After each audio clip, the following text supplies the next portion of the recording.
ಒಂದು ವಿಷಯ ನಾನು ಶೂನ್ಯವಾಗಿ ನೋಡಿದ್ದೀನಿ. ಕೆಲವೊಂದು ವಿಷಯಗಳು ಪತ್ರಿಜಿಯವರಿಂದ ನಾನು ಕಲ್ತಿದ್ದೀನಿ, ಇಂಪ್ಲಿಮೆಂಟೇಷನ್ ಮಾಡ್ತಾನೆ ಇದ್ದೀನಿ. ಅಂದ್ರೆ ಒಂದು, ನಾನ್ ಇಂಟರ್ಫಿಯರೆನ್ಸ್.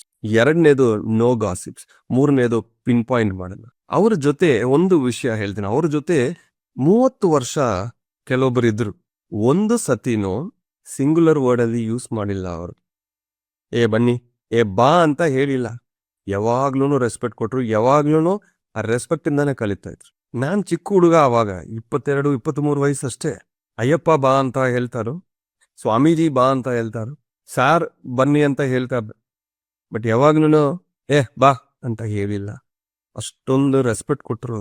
ಆ ಕಲ್ಚರನ್ನ ನಾವು ಇವಾಗ ಇಂಪ್ಲಿಮೆಂಟ್ ಮಾಡ್ತಾ ಇದೀವ. This always learnings. ನಮ್ಮ ಮನೋದೃಷ್ಟಿ 2 ವಿಷಯ ಮೇಲೆ ಇರಬೇಕು. ಒಂದು ಕಲಿಬೇಕು, ಒಂದು ಕೆಲಸ ಮಾಡಬೇಕು. ಈ 2 ಇಲ್ಲ ಅಂದ್ರೆ ಬೇರೆ ಎಲ್ಲ ಬಕವಾಸ್ ಬರುತ್ತೆ.